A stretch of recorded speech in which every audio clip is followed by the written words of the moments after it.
قابلت ولد وبنت شكلهم طيب جدا جدا جدا، حاطط ايده على كتفها هربانين من الدنيا خالص، مش دارين بالدنيا. فدخلت اتكلم معاهم شويه، اتكلم مع الشاب شويه. فاول كلمه قالها لي، قال لي هو انا كده كده داخل الجنه، انا راجل مسلم وكده كده هموت وادخل الجنه مهما عملت. قلت له حبيب قلبي، اصل هي عامله زي الحبل اللي بيجر بعضه، انا دلوقتي بعصي معصيه صغيره بكره هتكبر. قال لي لا انا عارف حدودي. قلت له دي حدود ربنا سبحانه وتعالى، دي مش حدودك.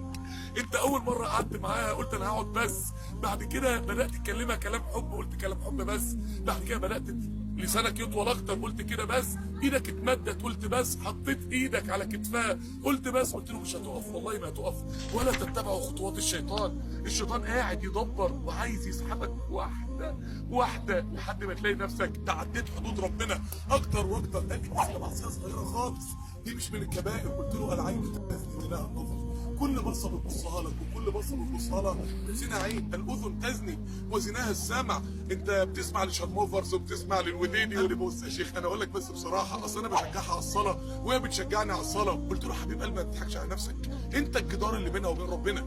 هي دلوقتي كل طول قعدتها دي ملك اليمين ولا ملك الشمال اللي بيكتب قعدتها معاك؟ قال لي ملك الشمال طبعا. قلت له انت لو هي خدت 1000 سيئه في اليوم 900 بسببك انت الحاجز اللي بينها وبين ربنا. هي بقى قعدت دلوقتي ما صلتش الظهر بسببك انت، هي لو قابلت ربنا واتعذبت هيبقى بسببك انت، لو بتحبها سيبها لانك انت الجدار اللي بينها وبين ربنا سبحانه وتعالى. قال لي طب ما انا هتجوزها. قلت له جميل، لو انا سرقت عشان ابني جامع، انا دلوقتي استعملت وسيله حرام في غايه حلال وفي غايه عباده، هل ده ينفع؟ قال لي ما ينفعش. قلت له دلوقتي حتى لو علاقه حرام افضل بزواج، وده بنسبه 95% ما بيحصلش، انت في الحاله دي انت استعملت وسيله حرام عشان توصل لحاجه حلال، فالوسيله الحرام مش هتغفر الا ان يغفر الله سبحانه وتعالى.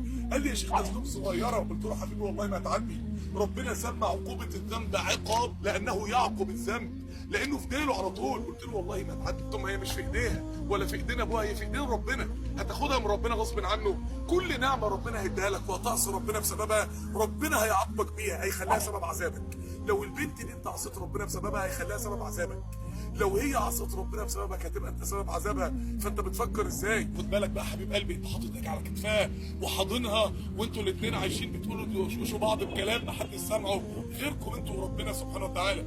خد بالك ان انت 95% ما انتش هتتجوزها وانت عارف كده، انما مراتك اللي انت هتتجوزها بحق وحقيقي وهيتقفل عليكم باب بيت وهتأتمنها على اولادك وعلى شرفك وعلى عرضك، قاعده في نفس اللحظه ده ايه مع واحد تاني حاطط ايده على كتفها وبيقول لها نفس الكلام، اصله سلف ودين وهيترد من عرضك، مش عايزه يترد في عرضك. ما تعملوش مع بنات الناس، لان البنت دي عرض راجل تاني. عارف عقوبه المعصيه اللي انت عاملها دي هتنزل فين؟ ممكن تنزل في صحتك، ممكن تنزل في مادتين نفسك تنجح فيهم، ممكن تنزل في رزقك انك ما تلاقيش شغل تتجوزها بيه، ممكن تنزل في ان ربنا يقلب قلبها عليك، ممكن تنزل في انك انت تلاقي نفسك عندك اكتئاب نفسي وانت قاعد معاها المفروض مبسوط، عندك اكتئاب نفسي. انت عارف عقوبه المعصيه هتنزل فين؟ هتنزل والله ده في معصيه بتعدي الا ان احنا نستغفر الله وربنا يغفر لنا سبحانه وتعالى. مش عايزين نعيش في اوهام الشيطان معيشنا فيها وفاكرين ان الدنيا سهله وكده كده مسلم وادخل الجنه. مين اللي قال لك؟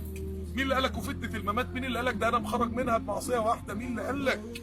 وكده كده ربنا بيغفر وربنا. قلت له يا ابني انت فاكر انك هتموت هتدخل اول ليله في القبر الملائكه هتجي لك تعالى هنا يا فلان قلمين على وشه ما عدتش تعمل كده تاني، حاضر يلا على الجنه بقى امشي. قعد يضحك. قلت له يا ابني انت فاكر ايه؟ يا ابني والله العظيم الموضوع كبير. بص الاقفال دي يقول الشباب حياتهم كلها حب في حب، وفي النهايه حياه الشباب تلاقيها محطمه، بطاله، عنوسه، فقر، اكتئاب، مشاكل. ليه؟ لان مش حل السعاده في ده، حل السعاده في حب الله سبحانه وتعالى.